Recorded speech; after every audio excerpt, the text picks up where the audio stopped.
The war in Afghanistan is officially Australia's longest, America's too. But for the people of Afghanistan who've endured more than 30 years of conflict, one of the strongest effects has been crushing poverty. Karen Berkman takes a look at the work of an Afghani-born Australian woman who's fighting those effects, building schools, refuges and medical centres, backed only by the generosity of Australian people.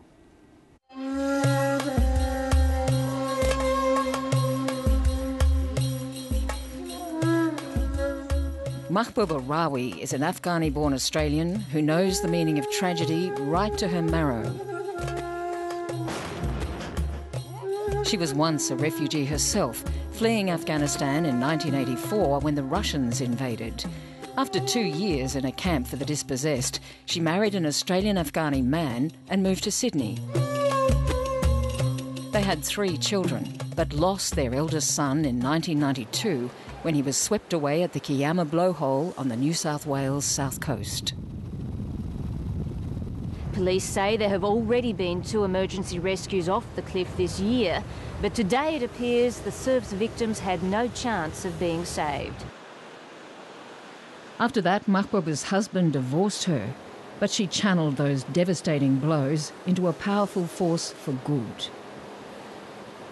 As a mother, I understand how painful it is to lose a child, and then I realize so many mothers in Afghanistan losing their child from hunger, disease, starvation, and if I can save one child, not to let them die.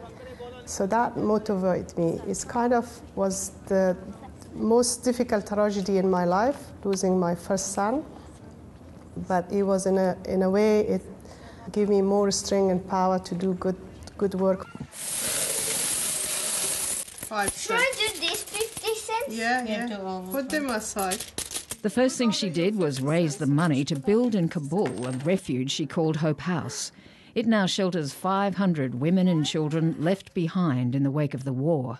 Mahboba found them scavenging and begging in the streets. In Afghanistan, if you go 4 steps on the street, you find 10 orphans sitting on the footpath, selling chewing gum, selling water, selling plastic bags. So because I know the language, I just sit next to them and I said, "Where's your father?" And they usually tell me the story, my father died, my uncle died. So I pick up these sort of children and bring them in Hope House Community Center.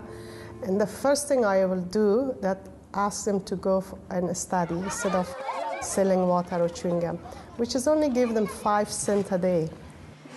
Hello.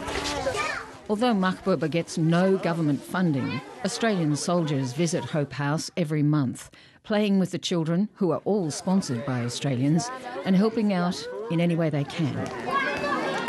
Australian soldiers, they're so soft, they're so soft heart. And I feel sorry for their life of loss, and I feel sorry for them to go in such a country, which even to go to Afghanistan is such a shock for them. For them to fight, they're very brave, but I think Afghanistan don't need more people to fight and more bomb, more pollution there. We want peace. The war in Afghanistan has already cost America more than $540 billion. Australia, $6 billion, heading for $7 billion by the middle of next year. The money spent just on bottled water for soldiers could change the lives of the 30 million Afghanis living below the poverty line. Even if the price of the water will go to the children in Afghanistan, they will have something to eat and a future, hope for the future.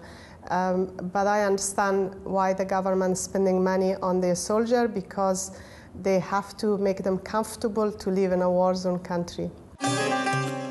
Education for women in Afghanistan has long been difficult. Under the Taliban, it was outlawed altogether, and most girls can't write their own names.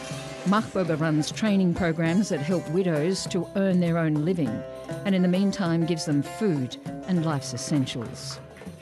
One particular case, one widow's come and said, "Give me one shampoo," hygiene stuff. And she's keep crying and saying, "Give me one shampoo." And then I gave her one shampoo and she went peacefully. And when I come back, I think about her. She probably didn't wash her hair for months. You know, so many things we take for granted here. Over there, it's very difficult for people to run their life.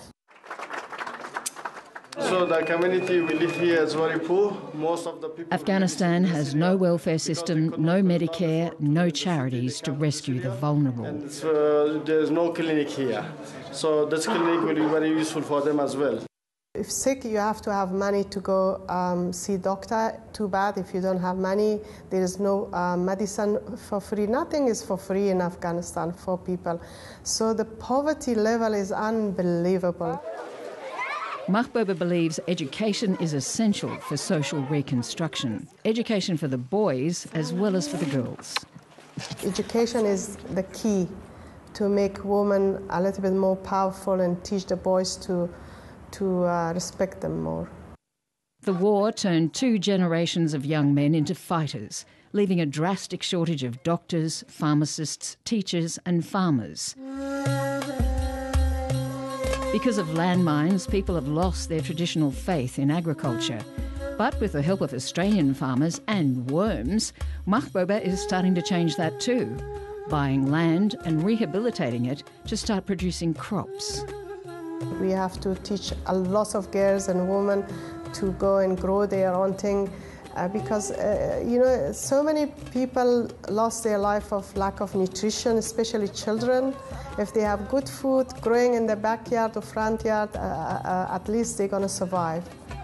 Mahboba says a great many well-intentioned schemes fail because they're imposed from a distance. She likes to work from the ground up. And that means you have to go to the grassroots people. If you really want to change them, it's easy. They will tell you what to do, and usually they have a pretty good idea. And the charity called Mahboba's Promise has a website with more details.